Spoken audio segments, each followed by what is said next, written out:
हम आज पढ़ेंगे लॉ ऑफ मल्टीपल प्रोपोर्शन यानी गुणित अनुपात का नियम। किसका नियम पढ़ेंगे? गुणित अनुपात का नियम। ये दिया था जॉन डाल्टन ने। कैसे दिया था? John Dalton. किसने दिया था? जॉन डाल्टन ने दिया था। इससे ये होता है कि जब ये देखिए दो या दो से अधिक तत्व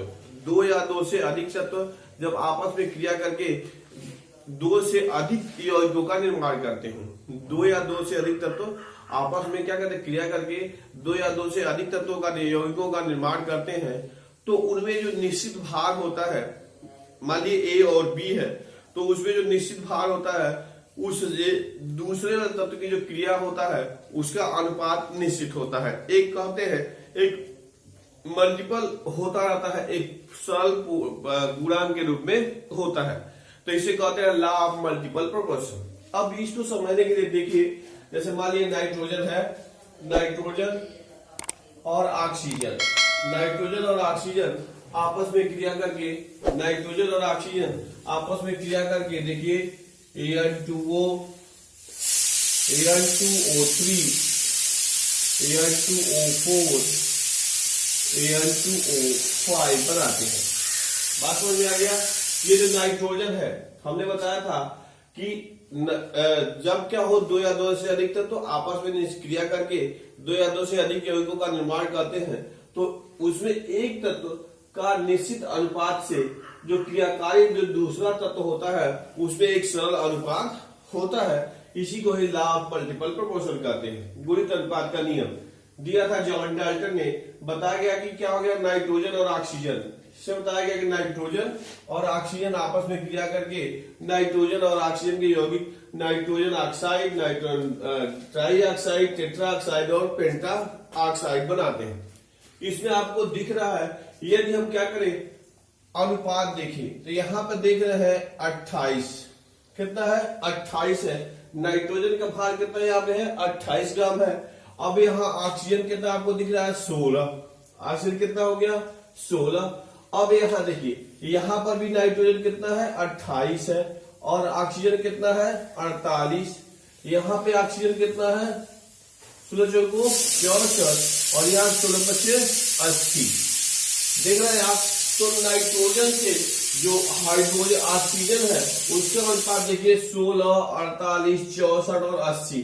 जबकि नाइट्रोजन कितना है? 28 इसमें भी है, 28 इसमें भी है, इसमें भी 28 है और 28 इसमें भी है।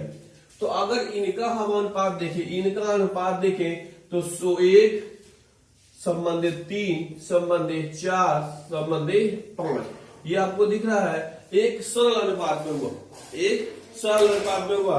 तो इसी को कहते हैं लॉ ऑफ मल्टीपल प्रोपोर्शन, गुणित अनुपात का नियम। क्लियर हो गया? यानी कि दो या दो से अधिक तत्व आपस में क्रिया करके दो या दो से अधिक यौगिक बनाते हैं, तो उसमें एक तत्व का निश्चित भार द्रव्यमान से, भार से क्या होता है, जो दूसरा तत्व क्रिया करता है उसके द्रव्यमानों में एक सरल अनुपात होता है। क्या होता है? सरल अनुपात होता है। इसी को लॉ ऑफ मल्टीपल प्रोपोर्शन कहते हैं, जॉन डाल्टन ने दिया। क्लियर हो गया? ठीक है। अब हम लोग चर्चा करेंगे गैलुसाक का गैसीय आयतन संबंधी नियम, गैलुसाक्स लॉ ऑफ गैसियस वॉल्यूम, यानी कि गैलुसाक का गैसीय आयतन संबंधी नियम। ठीक है। अब इसका मतलब होता है कि दो गैसीय अभिकारक यानी कि और दोनों आपस में क्रिया करके यदि उत्पाद क्या होता है? गैस ही बनता है।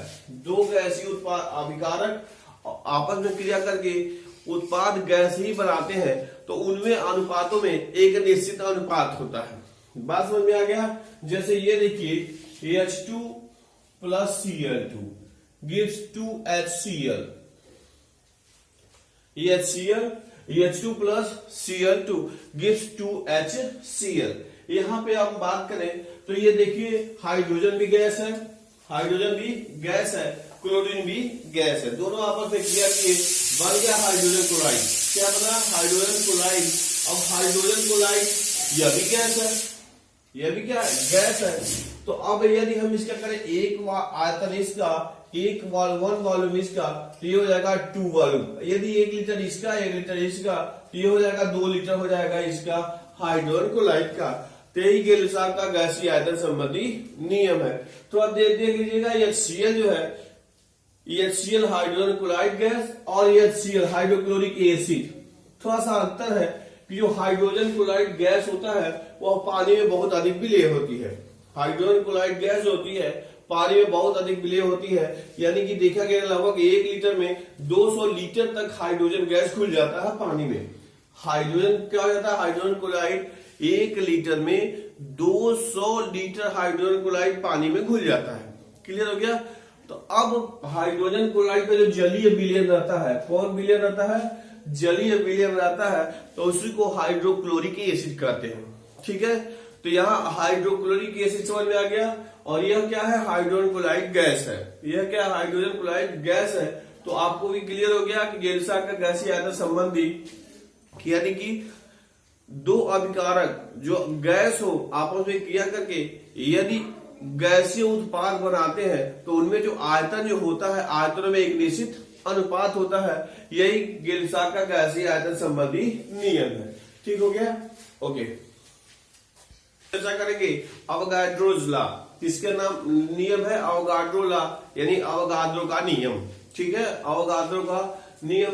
इन्होंने बताया कि निश्चित ताप और दाब पर, किस पर, निश्चित ताप और दाब पर समान आयतन में गैसों में उपस्थित जो अणुओं पर या परमाणुओं की संख्या जो होती है आपस में बराबर होती है।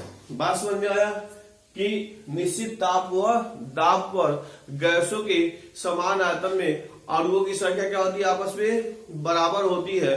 तो यही क्या होता है, अवोगाड्रो का नियम है। अगर यानी कि हम कहें कि 1 वाट एटीएम, यानी कि 1 वायुमंडलीय दाब पर और 0 डिग्री सेल्सियस ताप पर जो होता है 1 मोल गैस का आयतन, वो होता है 22.4 लीटर होता है।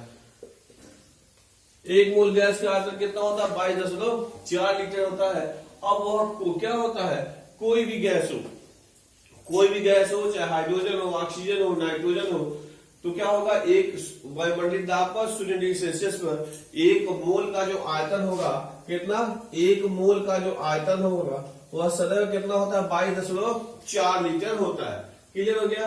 अब इसमें अगर देखेंगे कि इसमें जो अणुओं की जो संख्या होती है 6.023 आगुणे 10⁻23 होती है। बात समझ में आया। किसी गैस का 1 मोल में जो अणुओं की संख्या जो होती है 6.023 गुणे 10⁻23 होती है। यही अवोगाड्रो का नियम, बहुत ज्यादा इसका उपयोग है, बहुत ही अधिक इसका उपयोग है।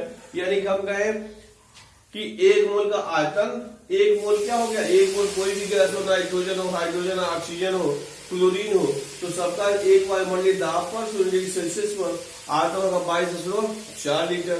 अब 22.4 लीटर हो गया। और इसमें अगर अणुओं की संख्या पूछा जाए तो हमेशा यही संख्या होगी 6.023 गुणे 10⁻23 होती है। चाहे कोई भी गैस हो तो अणुओं की संख्या इतनी ही रहेगी। तो इसे कहते हैं अवोगाड्रो लॉ, अवोगाड्रो का नियम। क्लियर हो गया। अब इसे बहुत ज्यादा पूछा, इसका उपयोग बहुत ही अधिक आएगा। ठीक है, ओके। अब हम लोग पढ़ेंगे एटॉमिसिटी। क्या पढ़ेंगे, एटॉमिसिटी। इसकी हिंदी होती है परमाणुकता। क्या करेंगे, परमाणुकता, एटॉमिसिटी। अब आप जानते हैं अणु समझते ही हैं, अणु आप जानते हैं पदार्थों के सूक्ष्म कण जो क्या कहता है, स्वतंत्र अवस्था में रह सकता है, उसको क्या कहते हैं, अणु कहते हैं। क्लियर। अब अणु क्या होता है, वो परमाणु से मिलकर बना होता है। क्लियर हो गया। अणु क्या होता है, परमाणु से मिलकर बना होता है। अगर हम परमाणु की बात करें तो परमाणु क्या होगा, पदार्थों का सूक्ष्म कण जो स्वतंत्र अवस्था में नहीं रह सकता, उसको हम क्या कहते हैं, परमाणु कहते हैं। और ये परमाणु रासायनिक अभिक्रिया में भाग लेता है। ठीक है, स्वतंत्र अवस्था में नहीं रह सकता और रासायनिक अभिक्रिया में भाग लेता है, उसे हम परमाणु कहते हैं। एक और बात है कि जो परमाणु होता है, परमाणुओं के मिलने से अणु का निर्माण होता है। परमाणुओं के मिलने से किसका निर्माण होता है, अणु का निर्माण होता है। तो वही बात आ गई एटॉमिसिटी, परमाणुकता की। तो परमाणुकता का मतलब होता है किसी पदार्थ के एक अणु में, किसी पदार्थ के एक अणु में उपस्थित जो परमाणुओं की संख्या होती है उसे उसकी परमाणुकता कहते हैं। बात समझ में आया? फिर वही बात, किसी पदार्थ के एक अणु में उपस्थित परमाणुओं की जो संख्या होती है उसको क्या कहते हैं? उसकी परमाणुकता कहते हैं। अब जितने भी जीरो वाले होते हैं, अक्रिय गैस होते हैं, सबकी परमाणुकता एक होती है। हीलियम, नियॉन, आर्गन जो भी होते हैं, इनका आर्गन Ar, ठीक है, इनकी परमाणुकता कितनी होती है? एक। जितने भी अक्रिय गैस होते हैं, नियॉन हो गया, इनकी भी क्या हो गई? इनकी परमाणुकता एक होती है। He हो गया, क्या हो गया? हीलियम, इसकी परमाणुकता एक ही होती है। तो सब में क्या हो गया? परमाणुकता एक। अब वही देखिए, हाइड्रोजन देख लीजिए, ऑक्सीजन देख लीजिए, क्लोरीन देख लीजिए, तो इनमें क्या होगा? इनकी परमाणुकता कितनी हो गई? दो। कितनी हो गई? दो हो गई। यानी एक अणु में कितने परमाणु हो गए? एक अणु में दो परमाणु। एक अणु में कितने परमाणु? दो। अब थोड़ा सा देखने वाली बात है, अगर हाइड्रोजन का परमाणु भार हमको क्लियर है, तो अणु भार कितना हो जाएगा? परमाणु भार का दोगुना।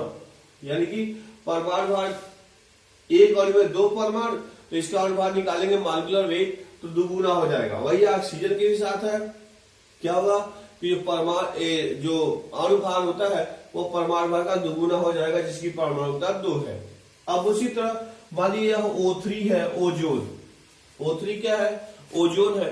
तो इसके एक अणु में कितने परमाणु दिख रहे हैं? 3। एक अणु में कितने परमाणु दिख रहे हैं? 3 दिखाई दे रहे हैं। तो ये क्या हो गया? ओजोन की जो परमाणुकता यानी एटॉमिसिटी हो जाएगी कितनी? 3 हो जाएगी। कितनी हो जाएगी? 3 हो जाएगी।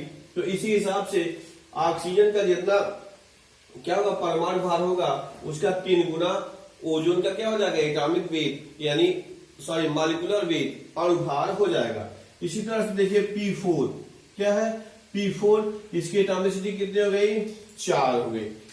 फास्फोरस की एटॉमिसिटी 4, और इसी तरह आ गया S8, सल्फर की एटॉमिसिटी 8। सल्फर की एटॉमिसिटी कितनी हो गई? 8 हो गई। तो ये हो गया एटॉमिसिटी। क्या हो गया? परमाणुकता। तो आपने जाना कि किसी पदार्थ के तत्व के एक अणु में उपस्थित परमाणु की जो संख्या होती है उसे उसकी क्या कहते हैं? परमाणुकता, यानी एटॉमिसिटी कहते हैं। और ये अलग अलग तत्वों के लिए अलग अलग होता है। ठीक है, तो एटॉमिसिटी के आधार पे क्या कर सकते हैं? आपका अगर परमाणु भार क्लियर है, क्या हो गया? एटॉमिक वेट क्लियर है, तो मॉलिक्यूलर वेट आसानी से निकाल लेते हैं। क्लियर? ओके।